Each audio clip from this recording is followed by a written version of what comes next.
नाज़रीन अस्सलाम वालेकुम। आप देख रहे हैं अपना फैमिली चैनल पूंछ टीवी और हमारे साथ इस वक्त मौजूद हैं जी हर दिल अजीज़ शख्सियत फ़ख्र कश्मीर फर्जंद पूंछ वज़ीर-ए-आज़म आज़ाद हुकूमत रियासत जम्मू और कश्मीर सरदार तनवीर इलियास साहब हमारे पास मौजूद है। सर साहब का बहुत शुक्रिया जी, आपने सबसे पहले तो हमें टाइम दिया, आपका बड़ा शुक्रिया।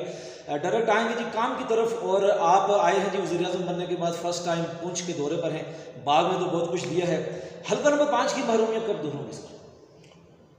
आरोन साहब, बात यह है कि आपका शुक्रिया, आप टाइम निकाल के आए, लेकिन आप भी एक मुजाहिद से कम नहीं है। मैं हमेशा जब भी देखता हूँ कि आप जो ये जदोजहद कर रहे हैं, तो पहाड़ों में जदोजहद और आप जैसा मुजाहिद तो मुश्किल काम है, इतनी आसानियाँ नहीं होती। बाग के हवाले से अभी कोई हमने ज़्यादा वहाँ पे ऐलानात नहीं किए। बाग में बहुत सारी चीज़ें हैं जो अभी होने वाली हैं, क्योंकि टूरिज़म के हवाले से वहाँ पे अभी हमने कोई ज़्यादा बात नहीं की, क्योंकि टूरिज़म आज बुनियादी तौर पर मैं ये समझता हूँ कि हमारे लोगों ने एक सोशल मीडिया के अंदर एक तख्ता मश्क बनाया। बाग में आपको पता है कि जितनी बड़ी पीक्स हैं आपकी, उसमें टूरिज़म के हवाले से बहुत अच्छा पोटेंशियल है। इसी तरह हमारा रावलाकोट में बहुत सारी ऐसी जगह हैं जिसमें टूरिज़म का बहुत पोटेंशियल मौजूद है। रावलाकोट हो, बाग हो, हवेली हो या सदनती हो, ये कोई अलग जगह नहीं है, बुनियादी तौर पर एक ही जगह। और मेरे लिए ये सारी जगह अपने घर है। रावलाकोट भी इंशाअल्लाह तामीर और तरक्की और स्पेशली हिल स्टेशन बनेगा। टूरिज़म के हवाले से बहुत पोटेंशियल मौजूद है। और मैं ये समझता हूँ खाई गला हो, जीरा, हर जगह के ऊपर ये चूँकि हमने पूरी रियासत को लेके चलना, तो आपके लिए ये है कि किसी जगह पे कैडेट कॉलेज का बनना, मैं ये समझता हूँ कि जो हमारा कैडेट कॉलेज सदनती है, जब से वो बना है उसका आप कंट्रीब्यूशन देखें कि उससे पहले कितने आपके ऑफिसर कमीशन अफसर होते थे और उसके बाद कितने लोगों ने लिया। इदारों में चूँकि बुनियादी तौर पे अक़वाम की तामीर और तरक्की में इदारों का बुनियादी तौर पे रोल होता है। इदारे अच्छे बनाने चाहिए। आज़ाद कश्मीर में जो हमारी रवायती तालीम में अनफॉर्चुनेटली बहुत बड़ा बोझ है आज़ाद कश्मीर की इस सिस्टम और हुकूमत के ऊपर, लेकिन वो उस लेवल की तालीम दी नहीं जा रही है, दे नहीं पा रहे। उसमें असातिज़ा का भी कसूर नहीं होगा। वेस्टर्न वर्ल्ड के अंदर अगर आप देखें तो वो इसलिए आगे जाते हैं कि वो टीचर बनता है कि जिसको पैशन होता है, बचपन से ही उसको ये होता है कि मैंने टीचर बनना है। जिस तरह दूसरे माशरों में को बचपन से बच्चा कहता है मैंने पुलिस अफसर बनना है, मैंने आर्मी अफसर बनना है, मैंने एयरफोर्स को ज्वाइन करना है। तो यहाँ पे ये है कि जो टीचर है वो बेचारा कहाँ जाए, आपने उसके लिए कौन से एवेन्यूज़ रखे हुए हैं कि वो कहीं और जा सके। तो चूँकि माशरे का जो जबर है उसको मजबूर करता है कि वो टीचर बन जाए, लेकिन अगर उसकी तबीयत के अंदर कोई मिलान नहीं है, रुझान नहीं है, पैशन नहीं है, चूँकि काम होता है पैशन के साथ। रोज़गार तो आपका है ही है, लेकिन पैशन जहाँ पे शामिल हो जाए तो वहाँ अच्छी डिलीवरी होती है। आज़ाद कश्मीर के अंदर हमारी जो सरकारी सतह पर तालीम दी जा रही है, हम ये समझते हैं कि हम लोगों के साथ भलाई कर रहे हैं। हर जगह पे लोगों के मुतालबात भी हैं कि स्कूलों की अपग्रेडेशन की जाए। अभी कोई ऐसी हम कर रहे नहीं, लेकिन इसमें ब्रांड स्टार्मिंग की हद तक हमने इसको जहन में रखा है कि इसको कैसे पब्लिक प्राइवेट कॉन्सेप्ट के तहत आगे ले जाया जाए। चूँकि 5 या 10 मरला के अंदर जो लोग पढ़ाते हैं, अगर वो बच्चा 80 या 90% मार्क्स ले जाता है, हमारे सरकारी स्कूल तो एकड़ में हैं, उन एकड़ के स्कूलों के अंदर जो डस्ट है, जो गर्द व गुबार है, एक हमने वहाँ पियन रखा होता है, वो कितने इलाके की सफाई करेगा।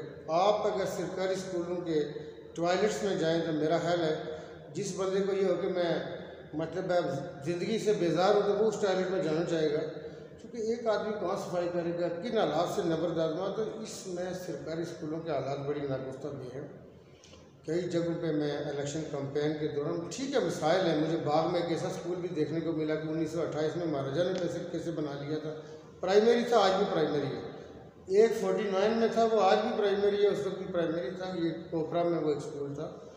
बुनियादी तौर पर सरकारी सतह पर हम ये चीज़ जानना चाहते हैं, लेकिन जो 10 मरले में जो एजुकेशन दी जा रही है वो 4 एकड़ के स्कूल में क्यों नहीं दी जा सकती। इसमें कुछ माशरे के अंदर ऐसी चीज़ें हैं कि मेरी तबलीग करने से या कोई ऐसा फ़लसफ़ा में दे दूँ तो मैं कहूँगा कि ठीक हो जाएगा। असातिज़ा की अपनी मजबूरियाँ हैं, उनके अपने बच्चे प्राइवेट स्कूलों में पढ़ रहे हैं, चूँकि उनको पता है कि हमारे स्कूलों के क्या हालात हैं। लेकिन हमें इसके अंदर एक कोशिश ऐसी करेंगे कि देखें, अभी हमारे पास एक तजवीज़ आई थी कि कोटा सिस्टम ख़त्म करें। मैं आज यहाँ की बात नहीं आज़ाद कश्मीर की, मैं अपने मुल्क के अंदर हमेशा से कहता हूँ कि आप कोटा तब ख़त्म करेंगे जो HSM के अंदर जो तालीम दी जा रही है, जो बरनाल के अंदर दी जा रही है, जो सादिक पब्लिक स्कूल के अंदर दी जा रही है, वो मुस्लिम हाई स्कूल में भी दी जाए। मुस्लिम हाई स्कूल नंबर 1 और नंबर 2 पिंडी के अंदर एकर्स में है। आप उनके जाके दर दीवार की खस्ता हाली उसकी खुद आपको एक दास्तान सुनाते हैं कि स्कूल के किस तरह का रैम मांगता है ये स्कूल कि मुझ पर भी रैम करो। तो आप लोगों को इक्वल अपॉर्चुनिटीज़ दें। अक्सर मैं मिसाल देता हूँ कि एक बच्चे के अंदर मियाँदाद बनने की मुकम्मल सलाहियत मौजूद हो, लेकिन वो बदकिस्मती से हजीरे के ऐसे गाँव के अंदर पैदा हो जाए कि न वो यूसी लेवल पे खेले, न तहसील लेवल पे खेले, न ज़िला लेवल पे खेले, वो मियाँदाद कैसे बनेगा? तो ये माशरे तब आगे बढ़ते हैं कि इक्वल अपॉर्चुनिटीज़ हो। कोटा तब ख़त्म कर सकते हैं कि आपका करिकुलम निसाब एक जैसा हो, लोगों को एक जैसी अपॉर्चुनिटीज़ मिले। तो ये अभी कोई बड़ी बात नहीं हुई है, ऐसे काम इंशाल्लाह अल्लाह ने मौका दिया तो बेहतर होगी। नसाब की आपने बात की है, और नसाब अगर एक हो जाए तो मेरा ख्याल है इससे बड़ी कामयाबी कोई नहीं। तो आपकी हुकूमत नसाब को एक करने के लिए कुछ कर रही है? देखिए, निसाब की जब तक आप बात करते हैं ना, तो यहाँ चूँकि 2-3 तरह के एजुकेशन सिस्टम रह गया कि हमारे इस्लामी मदरसे हैं जो एक वो बच्चों को पढ़ा रहे हैं। प्राइवेट स्कूलों की भी 2-3 किस्में हैं। एक ये है कि वो जो कहते हैं हम कैम्ब्रिज के साथ हम एफिलिएटेड है, कोई कहता है हम ऑक्सफोर्ड के साथ एफिलिएटेड है। किसी ने खुद भी यूरोप के अंदर भी ऐसी चीज़ें हैं कि गली महल्ले में यूनिवर्सिटी खुली हुई है, और आप बात का ये जो हमारे लोग वहाँ से कोई पीएचडी या मास्टर का फ़लसफ़ा लेके आते जब तक ज़बानी, लेकिन अगर आप उनसे पूछे कि पीएचडी कौन से की थी, वो कहते हैं डिग्री गुम हो गई है। उन मुल्कों में भी, लेकिन उन मुल्कों की ज़रूरियात और आपकी ज़रूरियात में बहुत सारा फ़र्क। वहाँ पे माशरा बहुत सारी चीज़ों में अपने ऑप्टिमम लेवल पे पहुँच चुका है, ये सैचुरेशन हो चुका है। हम अभी बुनियाद पे, हम अभी स्टार्ट कर रहे हैं, तो हमारा ऑप्टिमम तो बात सवर ही नहीं है। हमें जो बुनियादी तौर पे जो कॉन्सेप्ट है और इस वक्त जो दुनिया जिस तरफ फोकस की है वो टेक्नोलॉजिकल वार है बिटवीन अमेरिका और चाइना। जब टेक्नोलॉजिकल वार अमेरिका और चाइना के दरमियान है, उस दौड़ के अंदर हम सिर्फ मुंह ऊपर करके आसमान की तरफ अल्लाह ताला से दुआ कर सकते हैं कि जिन लोगों के पास इख्तियारात हैं, इनके पास हिदायत हो कि ये जो कौम इनकी तरफ देखती है, जो आम आदमी इनकी तरफ देखता है, उसके लिए कैसे हम सोच सकते हैं, उसकी कैसे तशफ़ी हो सके, तसल्ली हो सके, दिलजोई कैसे हो सके। और आज़ाद कश्मीर में बहुत सारे एरियाज़ हैं कि यहाँ का बच्चा सुबह अच्छे कपड़े पहन के माँ का बनाया हुआ नाश्ता करके जाए, बहन का बनाया हुआ नाश्ता करके जाए, और वापस लंच आके या डिनर एटलीस्ट अपनी फैमिली में करे। आपने आज तक ऐसा इन्वायरमेंट नहीं किया।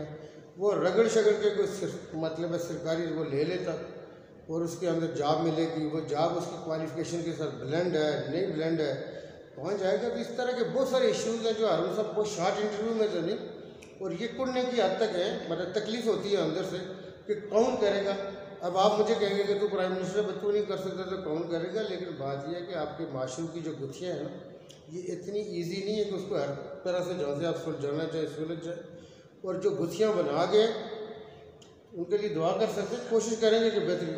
अच्छा, बड़ा शुक्रिया सर, लेकिन एक बड़ी ख़ास बात पूछनी है, और वो बात की पूछनी है क्योंकि हमारे ख़ास तौर पर पुंछ में एक अजीब सी सूरत हाल है कि कोई छोटी सी बात भी होती है तो आहिस्ता आहिस्ता बढ़ती चली जाती है। जैसे कि पिछले दिनों भी हालात ऐसे हो गए कि हड़तालें हुई, और जो सूरत हाल 15वीं तरमीम क्या चीज़ है, ये ज़रा थोड़ा सा बताएंगे आप। 15वीं तरमीम क्या है, उसमें क्या लिखा है ऐसा कि जैसे ही वो तरमीम आने की पोजीशन है, यहाँ पे पोजीशन ये थी कि वहाँ आप वॉकआउट करके बैठे हुए थे, इधर कुछ लोग आपके खिलाफ हड़ताल करके बैठे हुए थे, समझ नहीं आ रही थी वो क्या है ये क्या है। तो ये जो मिसअंडरस्टैंडिंग है, डिसइंफॉर्मेशन है, ये क्या है, ज़रा बता दीजिएगा व्यूअर्स क्योंकि देखना चाह रहे हैं। देखें, पहाड़ों के अंदर चूँकि अब तो काफ़ी हद तक सड़कें और कम्युनिकेशन है, हमारे इन पहाड़ों के अंदर किस्सा कोई देवमालाई जो स्टोरियाँ होती हैं वो बहुत बयान होती हैं। सही, चूँकि लोगों के पास टाइम बहुत होता था, तो इस तरह के किस्से कहानियाँ, और उन किस्से कहानियों में अक्सर आपने देखा कि द्रोह कोई आपको हकीकी किसी इस्लामी वाक़े के हवाले से किसी ने नहीं बताया होगा कि नूरुद्दीन जंगी ने क्या किया था, वो कौन से आया था, क्या कारनामे थे। या झूठे किस्से सुनाए जाते हैं कि बादशाह था, बादशाह ये करता था, मलका ये करती थी। झूठी स्टोरियों के अंदर चूँकि हमारे माशरे में एक जो चीज़ मैं ये समझता हूँ कि नेगेटिव माइंड का सेट होना, आप देखेंगे कि अक्सर किसी की कोई नेगेटिव खबर हो, वो बेशक कितनी बेसलेस क्यों ना, उसको हम फैलाते हैं, और उसको फैलाए ना जब तक हमारे पेट की गैस कम नहीं हो सकती, उसको चैन नहीं आएगा कि ये किस्सा मैंने अगले तक क्यों नहीं पहुँचाया। लेकिन जो हकीकी को अच्छी खबर होगी, जो पॉजिटिव माशरे के अंदर कोई अच्छा इम्पैक्ट कर सकती होगी, वो खबर हम आगे प्रमोट नहीं करते। मैं ये समझता हूँ कि बुनियादी तौर पे 15 अमेंडमेंट की जो बात कर रहे हैं उनसे वो पूछे कि आप कितनी अमेंडमेंट से आज तक वाकिफ़ हो, और जो 74 का एक्ट है प्रोविजन ये प्रोविजनल एक्ट जो गवर्न करता है आज़ाद कश्मीर के मामलात को, आप इससे कितने वाकिफ़ हैं?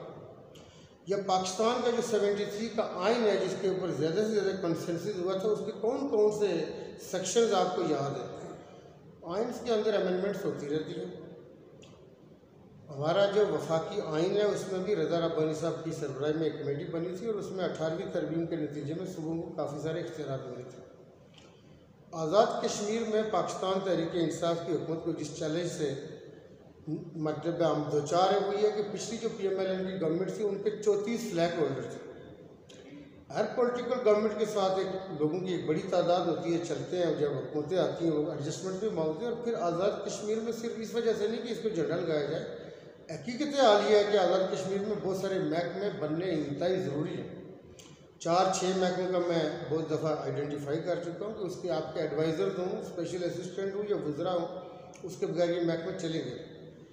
हमारी ख्वाहिश ये थी कि 15 अमेंडमेंट की तरफ हम जब जाएँ तो जो हमारे ऊपर ये पाबंदी लगी हुई है कि हम इतने मशीर के इतने 24 वजारतें हैं, 16 वज़ीर हैं आपके पास, तो उन लोगों को साथ हम लेके चले। और हमारे 32 मेंबरान असम्बली हैं जो अल्हम्दुलिल्लाह पाकिस्तान तहरीक इंसाफ के साथ from the day one intact है।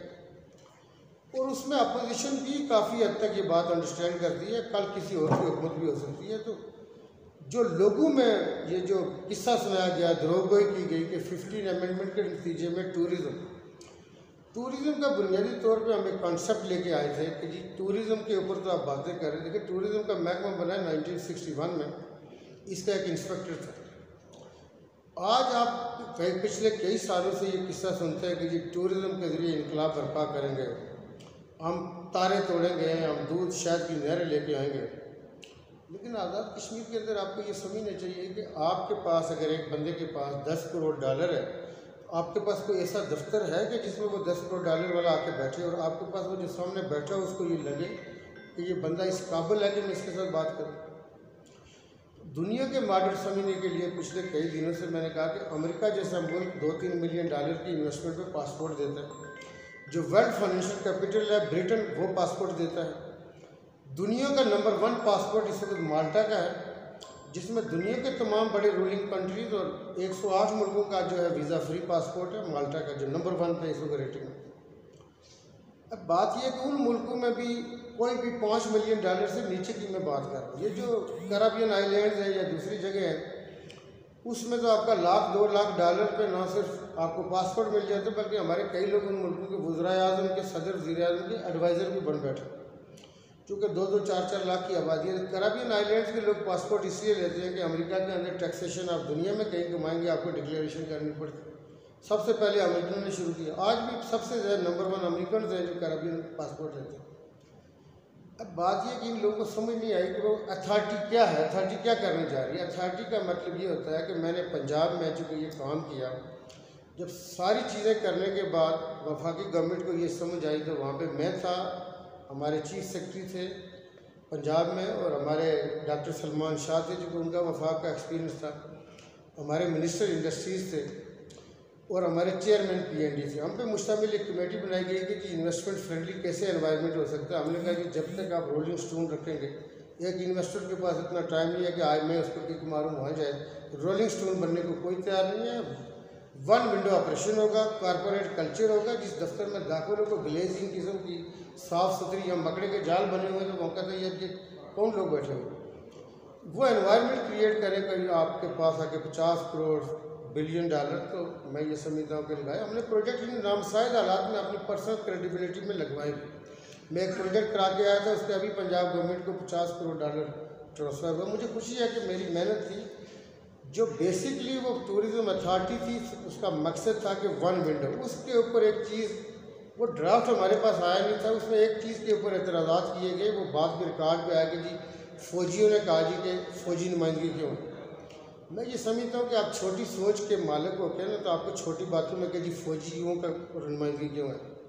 सियालकोट में आपके 2 डिव हैं, आपके मुल्क में एज़ पर रिक्वायरमेंट इदारे डिसाइड करते हैं। तो सियालकोट जैसे शहर में जब 2 डिव हैं वहाँ पे, तो यानी 2 मेजर जनरल वहाँ पे बैठते हैं, तो हर दूसरी गाड़ी फौजी गाड़ी है। आज़ाद कश्मीर में मैंने कई दफ़ा लोगों को तकरीरों में मना किया कि अल्लाह के बंदो, तुम लोग कहते हो कि ये फ़ौज उधर बना के कॉलोनी अच्छी जगह पे आ गई, तो ये फ़ौज नहीं होगी तो तुम्हें छोड़ेगा वो, तो आके एक नवाला बना के ले जाएगा तुम्हें।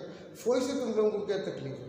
ये फ़ौज सिर्फ आज़ाद कश्मीर में नहीं, मैं एक सियालकोट की मिसाल दी, आप उकाड़ा की तरफ जाएँ, उकाड़े में जब एक्सपोज होते हैं आप, उसके अंदर कसूर में जाएँ जहाँ पे आप ये कि मतलब है ऐसी ऐसी जगह, चूँकि लोगों ने मुल्क देखा हुआ ही नहीं है ना, ये जेलों से आगे गए, तो इसमें इनको ये था कि फौजियों ने जो सीट मांगी होगी उस अथॉरिटी में, व्हाट आई कैन पर मतलब है कि एज्यूम के जो उन्होंने मांगी होगी, वो by virtue of their position होती है। यानी कोई भी आदमी बहुत दफ़ा गवर्नमेंट ऑफिसर होता है तो वो उस सीट की वजह से उस इदारे में मेंबर होता है। वो भी समझे कि आज़ाद कश्मीर के सिस्टम को सेफ गार्ड कर रहे थे। वो कैसे सेफ गार्ड कर रहे थे कि आज़ाद कश्मीर में कोई ऐसा एलिमेंट जो एंटी स्टेट हो सकता हो, एंटी कंट्री हो सकता है, तो उसको रोका जाए कि हो सकता है कोई डिसीजन। लेकिन ये कोई ऐसी बात थी कि इसका सोशल मीडिया के ऊपर तूफ़ान या वो मचा दिया गया। मैं ये समझता हूँ कि आपने अगर अपने हालात सुधारने हैं, इसलिए शायर मशरक़ ने कहा था, ये कुरान का उसूल है कि खुदा ने आज तक उस काम की हालत नहीं बदली जिसको न हो ख्याल आप अपनी हालत बदलने का। रूहानी तौर पे थोड़ी सी तवज्जो करेंगे तो लोग ठीक कर सकेंगे। अगर जिस हालात में उसी में रहे। यहाँ पे तो सर पोजीशन यहाँ पे आ गई थी कि बाकायदा कंपेन चल रही थी और उसमें ये कहा जा रहा था कि कश्मीर जो है वो तनवीर इलियास ने बेच दिया है। यहाँ डायरेक्ट कहते थे, वेरी फ्रैंकली मैं कह रहा हूँ, माजूर चाहूँगा अगर बुरी लगेगी आपको, लेकिन लोग ये कह रहे थे और नाज़रीन आप भी देख रहे हैं, आप में से भी बहुत सारे कह रहे थे तनवीर इलियास ने बेच दिया है। मैं इसीलिए आया हूँ कि आज पता चले कि तनवीर इलियास ने बेच दिया है या तनवीर इलियास ने दफ़ा किया। आप ही बताएं। मुझे जो पैसे मिलेंगे मैं इंशाल्लाह उनके साथ तकसीम करूँगा अगर वो चीज़ बिके ना। बात यह है कि मेरी जो अपनी ज़ाती रिटर्न आज़ाद कश्मीर गवर्नमेंट के पास, चूँकि हमारा ग्रुप हमारा फैमिली कंपनियों के थ्रू बिज़नेस करता है और उसमें हमारे फैमिली के जितने मेम्बरान होते हैं वो उसमें डायरेक्टर होते हैं। हम इंडिविजुअल बिजनेस नहीं करते, तो ग्रुप की जो होती है return we are not bound कि वो हम सबमिट करें गवर्नमेंट को, चूँकि वो ग्रुप का बिजनेस। लेकिन मैंने जो अपनी इंडिविजुअल हैसियत में जो मेरी टैक्स रिटर्न है वो आज़ाद कश्मीर गवर्नमेंट के पास जमा है, इलेक्शन कमीशन में सबमिट होती है, वो देख लें। अगर कोई बहुत बड़ा मतलब मैं समझता हूँ कि सुपर नेचुरल आ जाए तो मैं कुछ कह नहीं सकता। मैं अपनी मेहनत पे, मुझे अल्लाह पाक ने इतना दिया हुआ है, मैं उनको अपनी दौलत नहीं सिर्फ लोगों को ये बता रहा हूँ कि बेचने बटाने की बातें करने वालों, पिछले 75 साल में ना तुमने ऐसी रिटर्न देखी है ना आइंदा 75 में ऐसी रिटर्न देखोगे। अच्छा सर, आखिरी बात है क्योंकि टाइम महदूद है, आपसे लोगों ने बहुत ज़्यादा उम्मीदें लगा रखी हैं। मतलब जिस तरह इमरान खान साहब आए थे तो लोगों को एक रोशनी मिली, सब लोग उसी तरफ चल पड़े। तो यहाँ पे भी सेम ऐसी पोजीशन है कि जब आप आए, क्योंकि आप एक रवायती सियासतदान नहीं थे, आप आए हैं और लोगों ने आपसे बहुत ज़्यादा उम्मीदें वाबस्ता की। डायरेक्ट बताइएगा तब्दीली कब आएगी? इमरान खान साहब के हवाले से भी मैंने यही कहा कि देखिए आपका सर्कुलर डेट इतना ज़्यादा था, सर्कुलर डेट को सिंपल अंदाज में गर्दिशी कर रहा है। अब जब आपका पैसा मूव कर रहा होता है, आपकी इन्फ्लेशनरी इम्पैक्ट्स आते हैं फौरी तौर पे कि इमरान खान ने ये कर दिया वो कर दिया। मैं खुद भी खान साहब के साथ बैठ के कई दफ़ा कहता था कि जी हमें डिलीवर करना होगा, एक आम आदमी की हमसे आस और उम्मीद है। तो हमें ये नहीं कि हम आपको अपनी लेयर में पड़े हुए थे, लेकिन चीज़ें हाथों पर सरसों नहीं आ सकती। अब आप ये देखें कि तारीख की सबसे बड़ी टैक्स कलेक्शन इस वक्त 7,000 ट्रिलियन खान साहब की गवर्नमेंट जब गई तो 6,000 ट्रिलियन हो चुका था। खान साहब की क्रेडिबिलिटी है कि उनसे लोग सीधे नहीं मांगते, खान पे लोग यकीन करते हैं, बिलीव करते हैं, और ख़ान को जो कहा बातें हैं उसको ईमान की हद तक लोगों को यकीन है कि खान ने जो कहा ये करेगा। खान चूँकि बीमार होकर इक़्तिदार से बाहर इधर भागता है ना उधर भागता है, वो इसी मुल्क के साथ उसका मरना जी, और उसने आपको को आगे दिया भी नहीं है जिसकी आपको बात करनी है। बात यह है कि आज़ाद कश्मीर के अंदर तब्दीली लाने के लिए जो मैं अभी गुजारिश कर रहा था कि अभी हमने कुछ रस्सी का सिरा ही नहीं पकड़ा था, वो कहते ये बेच रहा आज़ाद कश्मीर था। मेरे पास अलादीन का चिराग है, भाई तसल्ली रखोगे तो हम ये समझते हैं कि मेरा अपने ये ख्याल था कि अल्लाह ताला ने मुझे इधर क्यों भेजा। मुझे चिढ़ होती थी, बंदे मौजूद है कि मैं नाराज़ होता था कि आज़ाद कश्मीर की बात करें मुझसे, इस सियासत की।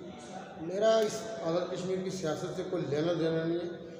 मेरे दोस्त हैं, एक दिन उन्होंने बात की, मुझे स्पीकर साहब मुझे कहने लगे वज़ीर आज़म बना रहे तो क्या होगा। मैंने कहा खुदा की कसम कलमा पढ़ के कह रहा हूँ एक बाल बराबर साटनी पड़ेगा, क्या होगा। मैंने कहा मेरी जो लाइफ है आज़ाद कश्मीर के वज़ीर आज़म से बहुत ऊपर है, क्या ले रहे हैं हम गवर्नमेंट से।